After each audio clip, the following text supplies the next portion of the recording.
j'espère que vous allez bien. On se retrouve pour un update lecture. Je vais vous présenter les 6 dernières lectures que j'ai faites, que j'ai lues. Ça fait depuis février. C'est une lecture de février à avril.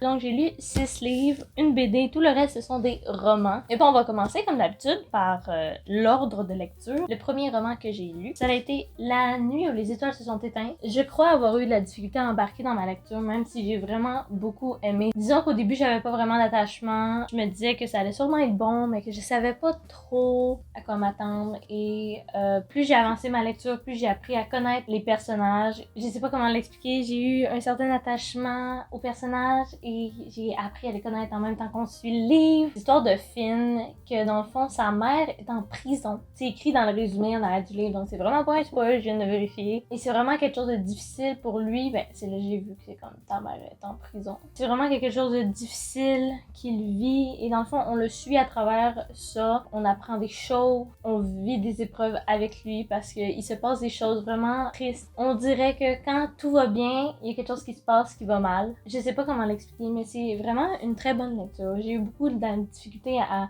m'accrocher, mais quand je m'étais accrochée, j'étais accrochée. Je savais que je voulais lire, je voulais savoir ce qui allait se passer, je voulais savoir parce qu'il y a beaucoup de... On alterne entre le présent et le passé. C'est une très bonne lecture. Quand tu lis, tu t'attaches tellement au personnage et tu as de l'espoir aussi. Tu sens qu'à un moment donné, il y a quelqu'un qui n'a plus d'espoir. Tu sens que l'espoir est parti, qu'ils ont tout laissé tomber et tu les suis en train de remonter la pente et de faire de leur mieux. C'est vraiment une très bonne lecture. Je sais qu'il y a comme un... C'est pas un tome 2, mais c'est comme une autre histoire sur un des personnages du livre.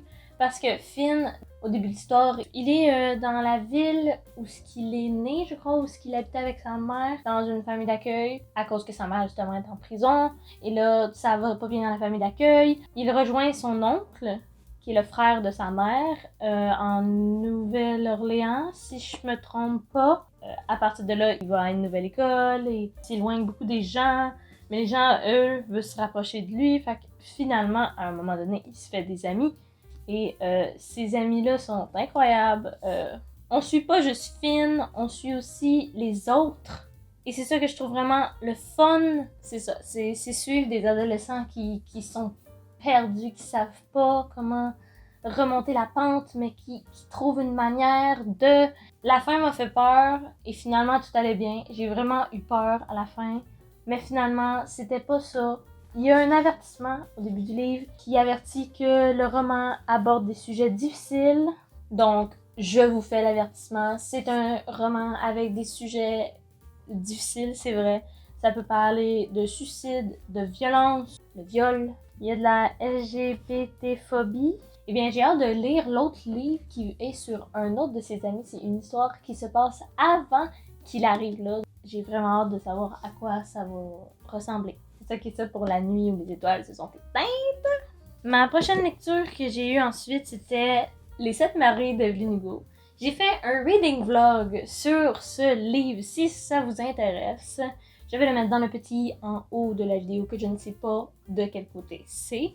Je m'attendais à rien du tout en lisant ce livre, vraiment. Je m'attendais à rien du tout et finalement, c'est devenu un coup de cœur. C'est sûrement une des rares fois dans ma vie que j'ai un coup de cœur sur une lecture. C'est l'histoire d'Evelyn Hugo. C'est littéralement ça. Evelyn Hugo a 80 ans. C'est une actrice, une légende du cinéma dans le présent du livre. Une journaliste, Monique Grant, est engagée et demandée spécialement par Evelyn Hugo de faire un article sur elle pour qu'on apprenne plus à la connaître parce que Evelyn Hugo c'est genre la légende du cinéma. Alors tout le monde veut savoir sa vie parce que comme on peut voir dans le titre, elle a eu 7 maris et tout le monde ne comprend pas pourquoi elle a eu 7 maris, 7 mariages et tout le monde est vraiment curieux sur sa vie. Et donc Monique va faire une entrevue avec et j'ai pas envie de vous en dire plus sur le résumé parce que c'est vraiment quelque chose, c'est vraiment une lecture qu'il faut découvrir au fur et à mesure du livre. Vous devez lire au fur et à mesure des pages.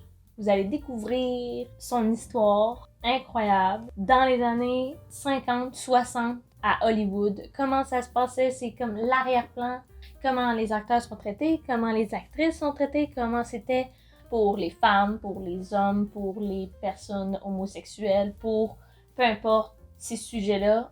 c'est juste voir un arrière-plan de comment c'était dans ces années-là. Je pensais pas aimer autant. Un très gros coup de cœur, sa vie. Evelyn Hugo, c'est une femme qui par le passé a fait des choix qui peuvent être considérés comme étant des erreurs, mais qu'elle sait qu'elle ne regrette pas ce qu'elle a fait parce que sinon elle ne serait pas où ce qu'elle est aujourd'hui. Et la fin, incroyable, ok? Incroyable. Je sais pas comment dire plus que ça, c'était incroyable. Si ça vous intéresse, c'est un coup de cœur. J'ai vraiment beaucoup aimé. Vous pouvez aller voir mon reading blog pour savoir ce que j'en ai pensé complètement. Ensuite, ma prochaine lecture a été... Ça a été La vie compliquée de Léa Olivier en BD. On sait tous ce que j'en pense de Léa Olivier. Depuis toute petite, je lis ses livres et maintenant j'ai acheté les BD aussi.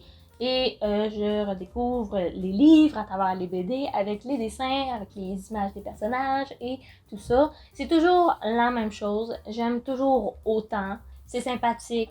J'aime bien. Donc, on va pas s'attarder plus parce qu'à chaque fois, je dis la même chose sur tout ce qui est Léa Olivier. Ensuite, j'ai lu Le pouvoir de Naomi Alderman. J'ai fait un autre reading vlog sur ce livre qui va être dans le petit i en haut parce que pourquoi pas. Encore une fois, je vous en parle de peut-être plus en détail. Vous pouvez voir mes réactions au travers des lectures. Imaginez qu'on est dans notre monde actuel.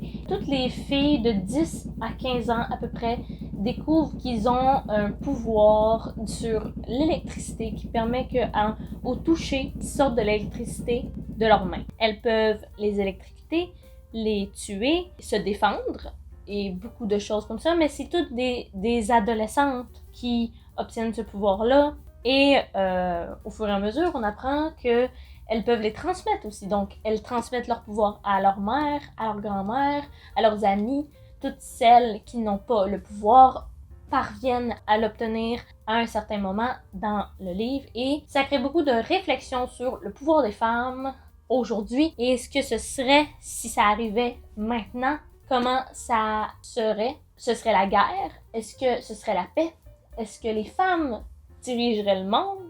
Est-ce que ce serait enfin meilleur pour elles? C'est une lecture qui permet d'avoir une grosse réflexion sur tout ça, tout ce que je vous ai dit. La fin était décevante parce que je l'ai pas compris. Je n'ai pas compris la fin. Je ne sais toujours pas vraiment. Je l'ai pas compris.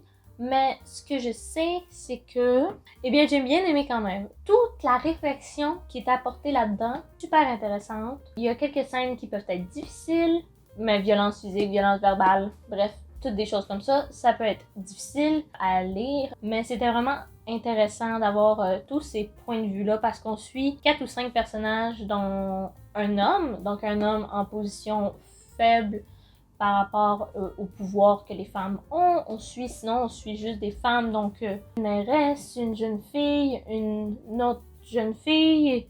C'était très intéressant, je le conseille si vous voulez lire. Je vous avais déjà dit dans une vidéo que je pensais que c'était peut-être un roman féministe et j'ai la confirmation que c'est un roman de type féministe. Si ça vous intéresse, vous pouvez aller lire, ça apporte une très belle réflexion.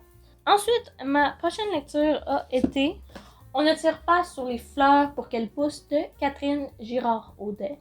Catherine Girard-Audet, c'est celle qui a écrit les Léa Olivier. Donc, toute la série énorme que je lis depuis que je suis en 6e année du primaire. Et bien, elle a écrit une série pour, on dit jeune adulte, mais ça reste jeunesse. C'est pas une série, c'est pas vrai. C'est une trilogie, mais ça, c'est le tome 1. Le tome 2 est sorti et le tome 3 n'est pas encore écrit. Mais c'est une trilogie qui va arriver. Je voulais voir à quoi ça ressemblait peut-être une Catherine Girard-Audet qui écrit quelque chose de beaucoup plus mature, peut-être, qui serait beaucoup plus, peut-être qui me rejoindrait plus. Et ça, autant ça, c'est jeunesse, mais c'est un petit peu plus haut dans les âges. Ce qui est abordé dans ce livre me parle beaucoup parce que c'est l'histoire de Juliette Papillon.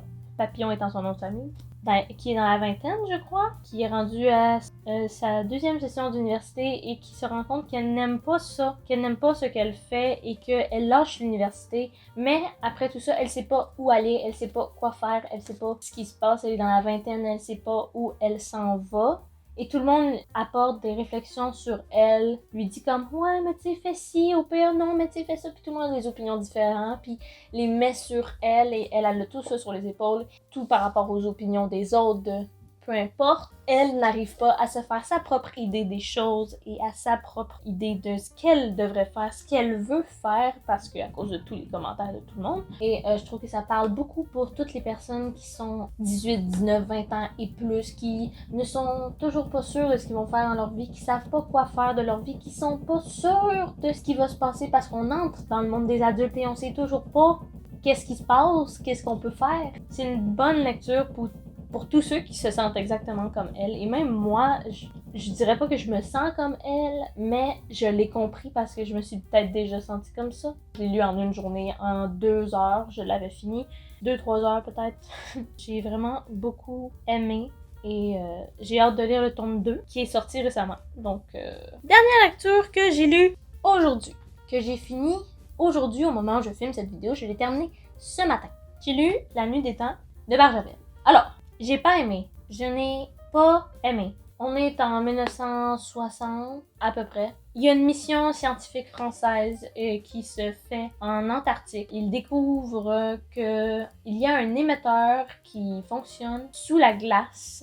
Depuis 900 000 ans, il fonctionne, il clignote sous la glace. Et ils décident d'aller le sortir, d'aller voir c'est quoi et de découvrir pourquoi c'est quoi. Ils y découvrent des choses et c'est de là qu'on part. Je vous dirai pas le reste parce que c'est pas écrit dans le résumé. Alors, comment vous expliquer comment j'ai vécu ma lecture? J'ai commencé, j'ai trouvé ça ennuyant, très ennuyant.